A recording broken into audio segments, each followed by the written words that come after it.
Sugatan ang isang lalaki matapos mauwi sa pananaga ang videoke party ng isang grupo sa Cagayan. Ang sospek na inis umano matapos kantahin ng biktima ang kanyang kanta. Yan at iba pa sa report ni Isaiah Mirafuentes. Timbog ang magtsuhin na ito sa ikinasang bypass operation ng mga pulis sa Tanay Rizal. Nahulihan sila ng halos 100 gramo ng hinihinalaang shabu na nagkakahalaga ng 700,000 pesos. Ayon sa mga suspect, baguhan lang sila sa pagbibenta ng droga. Depensa pa nila na nagawa nila ito dahil gipit sila sa pera. Kaso ng paglabag sa Comprehensive Dangerous Drug Act of 2002 ang kakaharapin ng magtsuhin.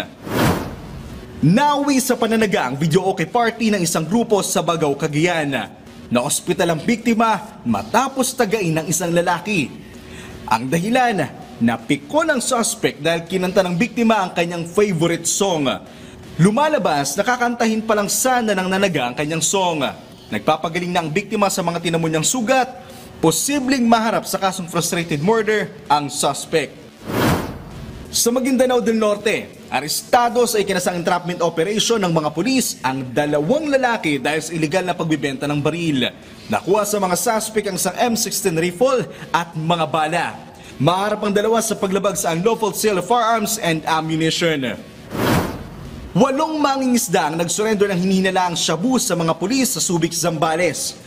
Pauwi na sana ang mga mangingisda nang makakita sila ng mga plastik na palutang-lutang sa dagat. Nagulat na lang sila dahil mga droga pala ang laman.